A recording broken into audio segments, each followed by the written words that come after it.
eggwanga lya Uganda ng'oluvuvumo lugamba nti President Museveni jajja teyabulwa naye amaanyi ga nuclear alabika nti aganoonya. Kubanga parliamenti yaffe ya discussinga ku kye bayita nuclear policy negamba nti parliamenti ya Uganda Uganda yagala kukola masanyalaze ga nuclear naye era ffe abamanyi ensonga z'omunda ensi yonna enoonya amasanyalaze ga nuclear mu butuufu eba enoonya byakulwanisa bya nuclear. So waliwo engambo ezigamba nti Uganda nayo yeegatta dda mu mawanga aganoonya amaanyi ga nuclear naye engeri President Museveni gyali nti musajja wa bubadi teri amutegeera tuyinza okwesanga ng'ekalangala eyo nuclear yatuuka dda nga abalasha baamutuwa.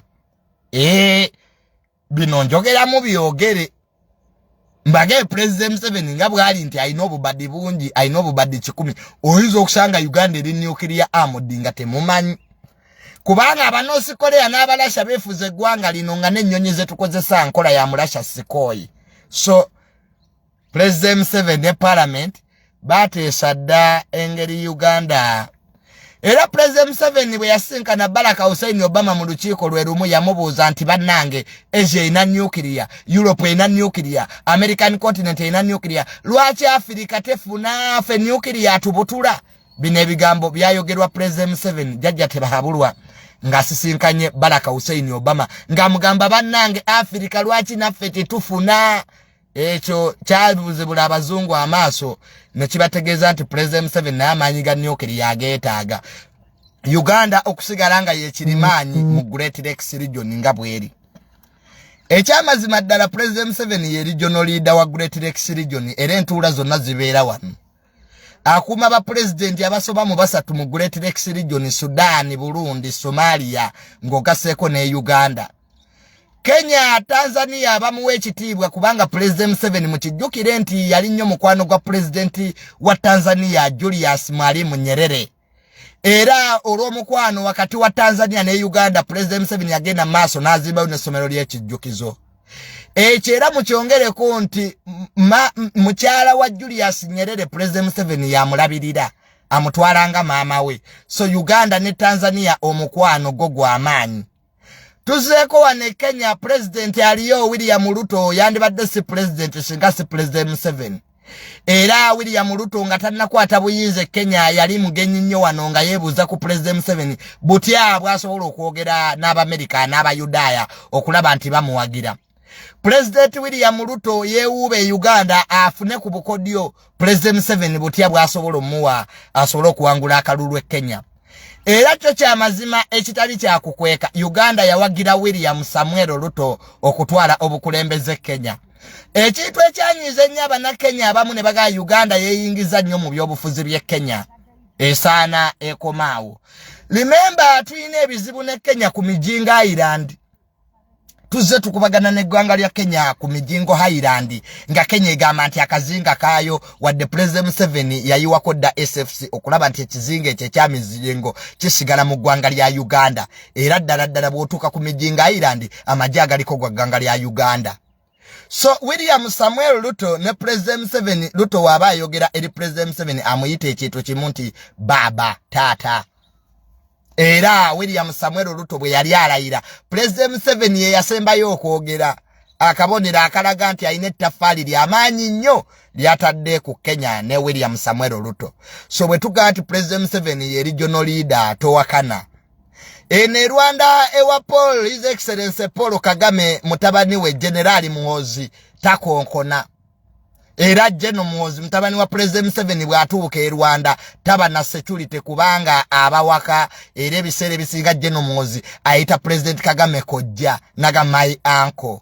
Tamuyita His Excellency aga my uncle Paul Kagame. What are you saying? So Uganda gwanga ly'amaanyi ddala naye bw'osanga abali mu struggle nga bagamba mbu it is a failed state weewuunya entegeera yaabwe nti ya munguuba. Bino lumbu ye tasobola bibabuulira nze yasigalawo bibagamba. So naye nga mmaliriza pulogulaamu eno ketwebaza nnyo abakulembeze b'Afrika ababadde e Bufalansa mu Paris conference William Samuel Ruto Abafirika na kati nalabyeka aba Nigeria n'abanagana nga bamukubira engalo. Yakoze speech ezimu kozesebwa okubeza amagezi president we Kenya ng'akyadde Bufaransa n'abakulembeze ba Afrika abalala. President wa South Africa Ramaphosa yayimiridde ku mavivige n'agamba bazungu Afrika ekoyo okusabiriza. We are no longer beggars anymore. Bino Ramaphosa yabadde abyogera president wa South Africa ng'abazungu bamutunuulidde bwe bati bage omusajja ng'atusse. Ramaphosa yawadde ensonga lwaki amawanga ga Afrika manyiivu mbo mu COVID ba president ba Afrika basabanga abazungu eddagala ne bali bamma. Can you imagine? Ramaphosa yagambye nti sirabangako nsi president wa South Africa Ramaphosa yagambye abazungu tetulabangako nsi nti life Bulaya ya makulu okusinga Afrika. Nagamba twabakubiranga amasimu mu COVID. Mutuwa amadagala ne mugaana bazungu mwe.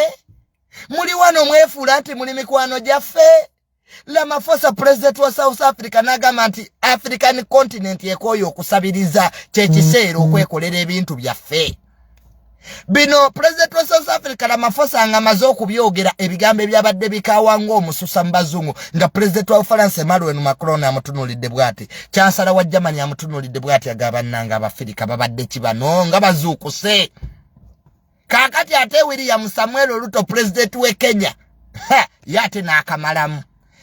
William Samuel Ruto yagambye nti obuzibu bwa Afrika bwonna butandikira mu World Bank ne IMF. President wa Kenya Samuel Ruto yawadde ezimu ku speech ezisinga okubeeza amakulu mu nsi yonna bukyanga Afrika ebaawo. Bino nakoma biwulira nga Sankara yabyogera gwe bakuba amasasi e Burkina Faso. Bino Mandela yali abyogera Ruto bye yabadde ayogedde nga talina kutya namu. Nagamba looni ze mutuwa tusasula emirundi 8 okusinga amawanga amalala lwaki? William Samuel Ruto yagambye nti amawanga ga Afrika bwe bagawa looni mu World Bank ne IMF batuteekako interest emirundi 8 okusinga amawanga ga Asia, Europe ne Latin America. Nagamba Afrika tesobola kukulaakulana. William Samuel Ruto nagamba World Bank ne IMF zina bannyini bazo ba shareholder. Afrika teyina se.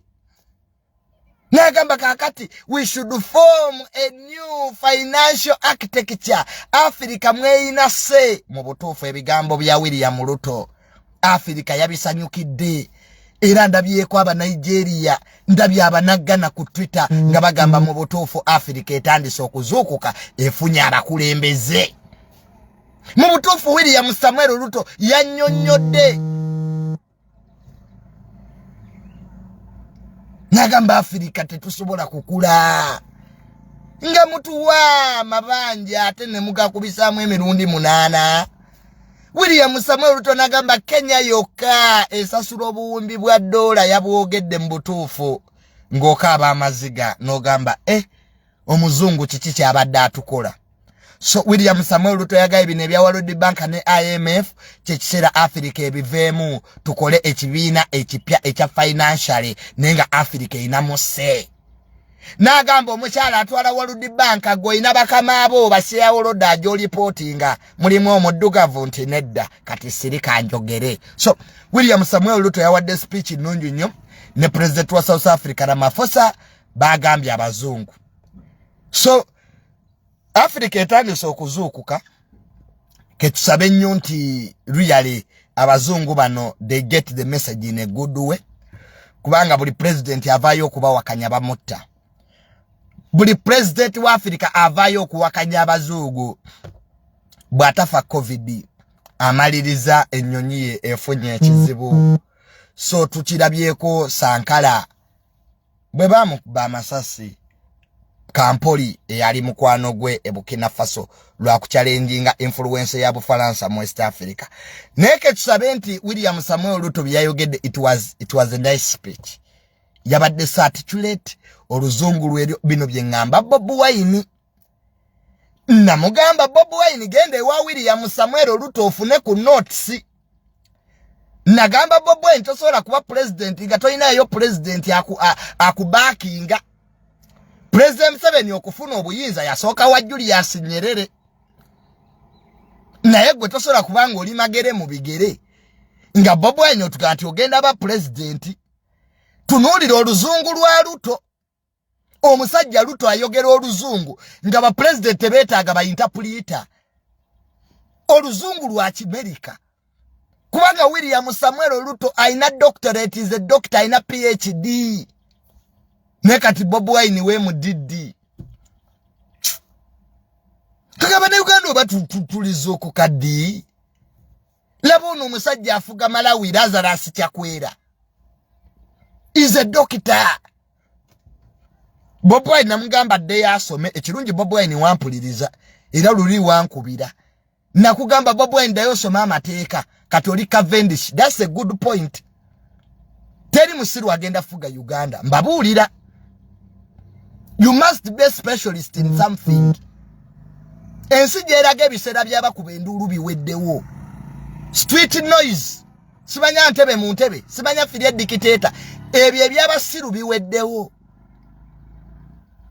tewagenda kubaawo awamba ggwanga lino knowledge wasomachi you must be a specialist ensi kati ewuliriza basoma bino ebyogenda mu nsika ebibira babisaaye kati onaalwanirawa mabira yenayina bamutemyetemi Uganda tekyalina bibira kati ogenda kulwanirawa so a generation gye tuddamu ba president bagenda ofuga amawanga bagenda kubanga basoma Nea kati Bobi Wine we mudidi yegaseeko lumbuye talina wadde baluwa y'omujiji penge anwanjaga kati what dabachiro Julius Katongole bachituma okubanda we as a principal can that group take power nga junior and one me junior am here quite educated I went through good schools ngojoleta Bobi Yanga inzo kwato muzindalo nga njogera to tell me what eggwanga lino muwadde nnyo abasiru obudde kyovulanga sitwaga ebalemeredde idiots cannot take a power when the intelligent people around ekitafa ye knowledge kusawa ya leero woba oyina diguli osobola ofuna omulimu ate time because knowledge tefa naye kati Bobi Wine akwatirewo obuyinza tunulira Ruto his conduct gwe Ruto omulaba alwanagana n'abayimbi e Kenya Ruto yali minister wa agriculture omuntu olina okuteekebwa nekati abamu kumwe nga nababuuza what is the role of the IGG tokimanyi oli mu struggle oyimba firie dictator tomanyira mulimo gwa Attorney General oli eyo yasamiridde oli Bulaaya mb'oyagala buyinza who can give you power nga n'omulimo gwa Attorney General togumanyi. Some of you are too stupid that you cannot even spell your names correctly. Namwe tubawo obuyinza luyali. Don't take this card with a ride. Abantu abagenda okwata power mu Uganda be basoma. Intelligent people. Bino byambala ku street ebyo bye mulimu. Simanya ntebe mu ntebe. Firie dictator. Simanya remove. Simanya firia wa victory. That's stupidity mbivire muddala. To get power, you must have a plan. You must have a strategy. You must have money. Uyina kubayo n'amawanga gakusupportinga. Abo nabo Obama bemulaba basooka kuba ba senator. Ne bategerawo American system operate. Naye kati gwe eyo tobangako na. So the problem of this country abasiru mweyongedde. Kye kitubonyabonya. Idiots have become many. Munsi yonna abasiru be basetinga pace eggwanga lifuna ekizibu. Abantu abatasoma na mujiji be bakulembedde ba Julius Katongole. Kati Katongole amanyi ki ku governance tabangako na LC1 n'ekikaaki tekisobola na kumuwa. Abamu kumwe n'ebika byammwe tebisobola balonda mu bifuge. Mwagala bukulembeze, you want power. Which type of nonsense are you in, you young people? Why don't you go back and study? Go and do masters. Go and do PhD. There is a lot in education. Opportunities are there. Mubera maloji. Na kuliambizi. Na kuwega danga. Chiro chiramba. Nemusuranga muunze. Encha nemukeira. Firia dictator. Simanya remove mu 7. I look at you, nange binabira munga nchali mweni yupi. Junior, can you find me on the street? Tindi, neka lakasa. Mbunyeza kweka lakasa kujia kwa Museveni. Ewe mwabata asoma. Is a Junior, can I shout? Because the moment I go to the street, it means the sinache nasoma. We go to school to get solutions for society. Hivi byaba boda. Beba bera ku street, ne baba kuba masasi ne bafencha ne tubazika. Me son of Mirundi. Grandson of Yohana Mirundi. To shout that Museveni must go. So some of us twatula wansi ne tutegere ekizibu ekirume eggwanga lino obusiru. Omuntu ali Massachusetts ali mu apartment in New York jayimbira affiliate dictator. Museveni yalwanira New York. Waliyo president wa Uganda afunye obuyinza Massachusetts. Obuyinza buli wano. Kati olekanira otya Dubai mu Museveni mmokoye. Emiru we Dubai to mumanyi kabaka we Dubai. Some of you are just stupid. Temwina nnyo makulu nze kibula ngamba vuma atera nti abavuma paka bwe munaddamu amagezi. Government yawe gye basulanga mulekana bulekanyi. Wano Bobwenya tugambe eryato lize kuba Museveni nga teri mukubanga. Abannayuganda bakoowa ebintu ebyekisiru. Kibula nga mutegeka okwekalakasa ne kufulopinga.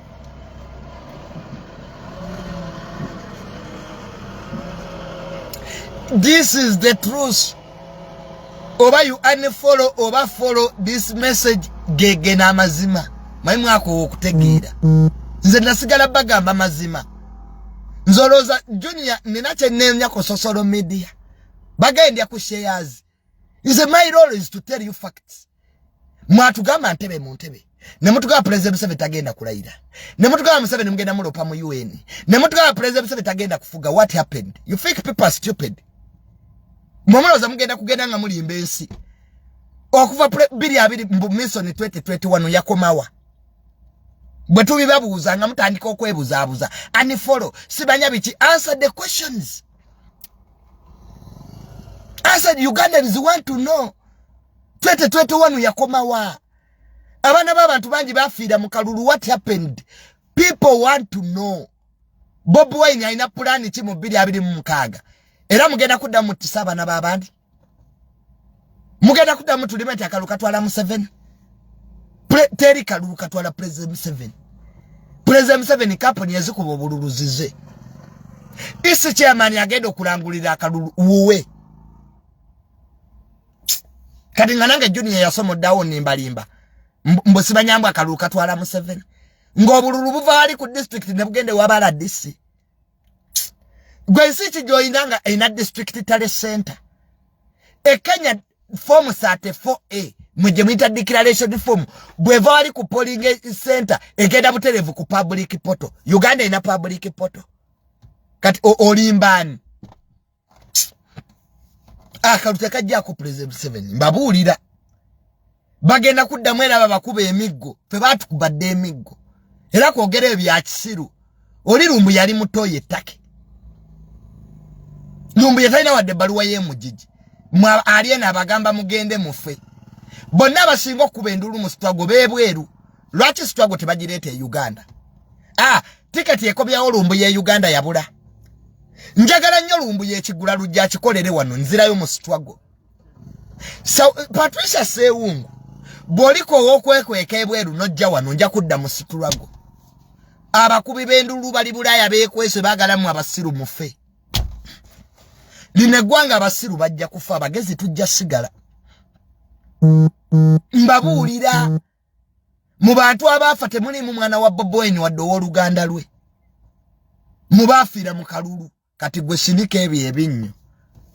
Olowooza nti eriyo abajja okufa. Abantu abawagira ennyo situlage enkyukakyuka ebweru. Lwaki temulinnya ne mukoma we Uganda? Mujja struggle mugikolere wano. Ekyokubiri President Museveni buli omu amanyi gy'asula.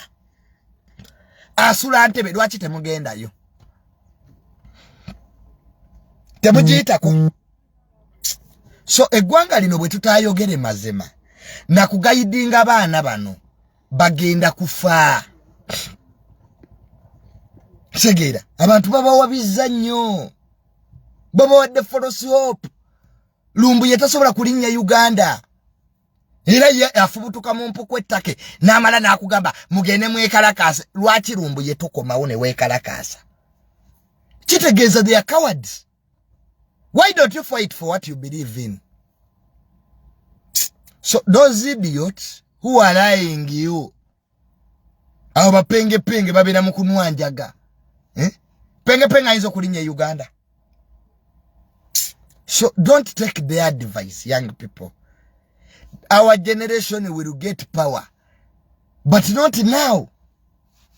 Tujja kufuna obuyinza naye sikati tolwana nga lutalo lwogenda kuluzinga. Never fight a war which you are going to lose squarely. President Museveni mumuleke. He will hand over power, but not now. Musirinde ko mutabani waso kafuge Genomoz. Why are you in a hurry? Junior mu 26 years. Genomoz ne bwafuge emyaka 10 I lose nothing. Let them first rule. We shall get power. Every idiot will rule Uganda, but not now. Sikati. Let us first prepare a handover so that you can also bring abe mudidi mulete bano bazaka batasobola kwogera na luzungu. We shall reach at that stage. America bwe yatuka nange tamalengi fuga. It was time. So let us wait, young people. Don't follow the chi.